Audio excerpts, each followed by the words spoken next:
Assalamualaikum warahmatullahi wabarakatuh. Hai teman-teman online, gimana kabarnya? Semoga sehat dan bahagia selalu ya. Perkenalkan, saya Lana, seorang life coach. Hari ini saya mau sharing ilmu nih dari guru saya, Coach Sonia Abikim, mengenai inner game dengan tema seni berdamai dengan masalah.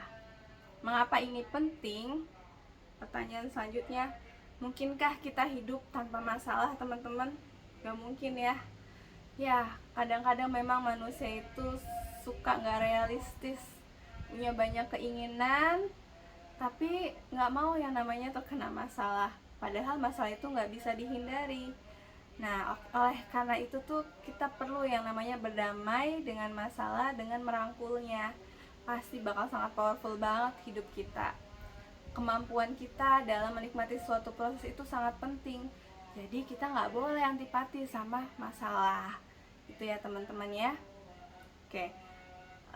Kadang kalau kita amati pemicu dari satu masalah itu, kadang-kadang kalau kita amati pemicu dari suatu masalah itu, kadang-kadang kalau kita amati solusi dari satu masalah itu adalah masalah selanjutnya. Maksudnya gimana tuh? Maksudnya adalah contohnya gini nih, misalnya teman-teman pada saat itu sedang kuliah. Contohnya ketika kita kuliah sedang mengerjakan tugas akhir. Nah, di situ kan kita akan menemukan banyak kesulitan-kesulitan, masalah-masalah. Contohnya dosennya susah ketemu, atau judul-judulnya suka ditolak-tolakin, jadi kita bingung. Nah, kita ikhtiar, Allah kasih solusi apa? Lulus kuliah. Nah, setelah lulus kuliah kita menjadi fresh graduate, akak pengangguran ya, karena kan pada saat itu kita belum dapat pekerjaan. Masalah lagi nggak? Masalah. Lanjut lagi, Allah kasih solusi lagi, pekerjaan. Nah, di tempat kerja mungkin kita nggak bakal kena masalah, pasti akan ada aja hambatan-hambatannya. Begitu siklus kehidupan teman-teman. Selanjutnya ada penelitian dari Kelly McConigal. Beliau adalah seorang pakar stres. Beliau meneliti stres selama kurang lebih 8 tahun. Hasilnya ternyata stres itu nggak berbahaya, teman-teman. Yang berbahaya itu stress belief, dimana kemampuan kita dalam memaknai suatu stres tersebut. Jadi kalau misalnya di muslim ini seperti firman Allah, kita kan sudah pernah dengar nih pasti ya. Bismillahirrahmanirrahim. La yukallifullahu nafsan illa wus'aha. Allah tidak akan membebani seseorang melainkan sesuai dengan kesanggupannya. Jadi yang perlu kita tahu, kita pahami teman-teman, kita ini sudah dikasih wadah sama Allah Subhanahu wa Ta'ala. Tapi kadang-kadang manusia itu senantiasa mengisinya dengan hal-hal yang nggak penting, yang tidak semestinya. Contohnya pikiran negatif, overthinking lah, kecemasan.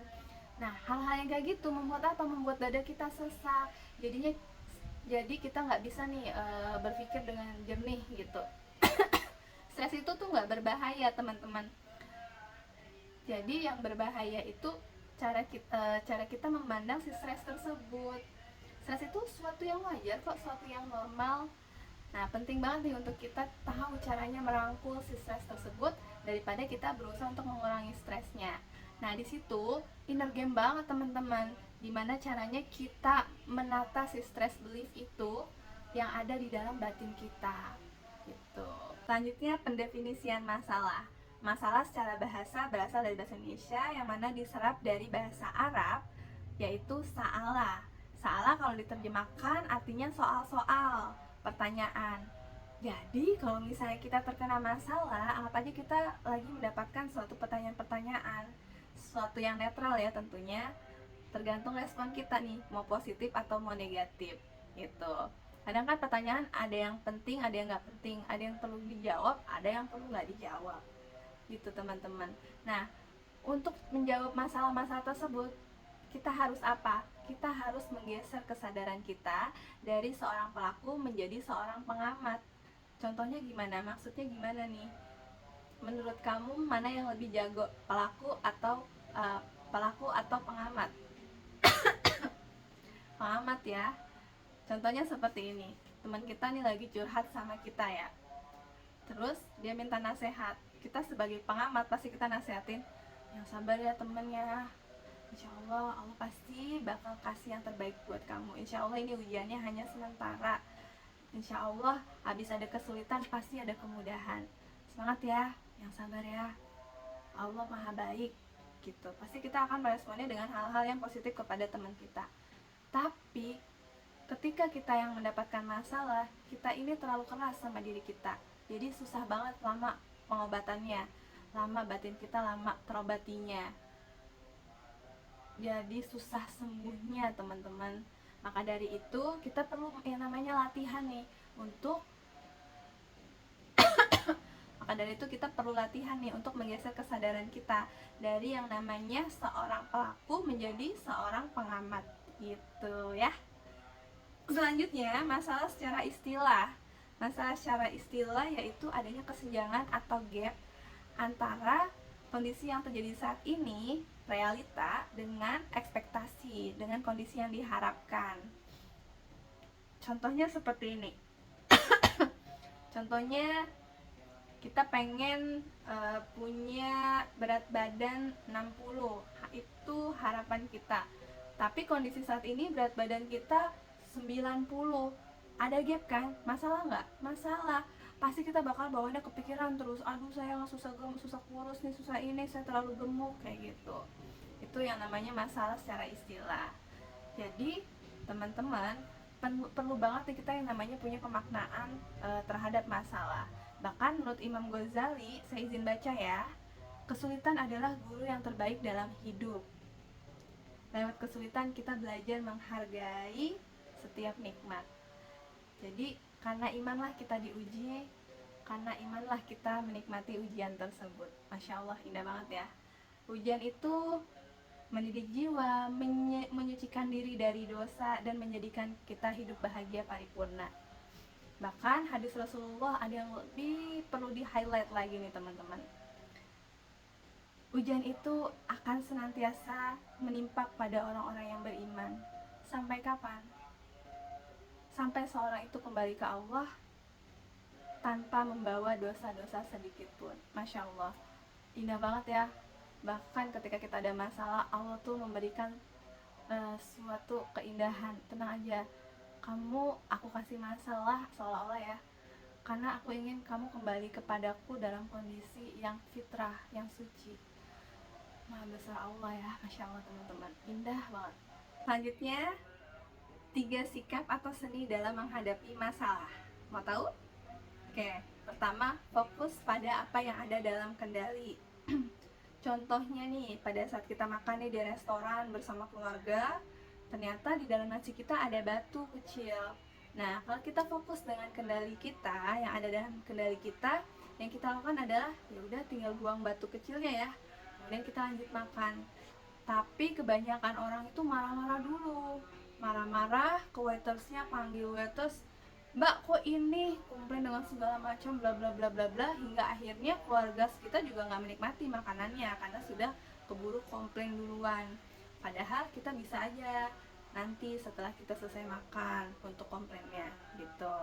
Jadi yang pertama adalah fokus pada kendali. Nah, inner game-nya sendiri, kan biasanya orang-orang pada seneng game ya. Inner game soal pertama nih.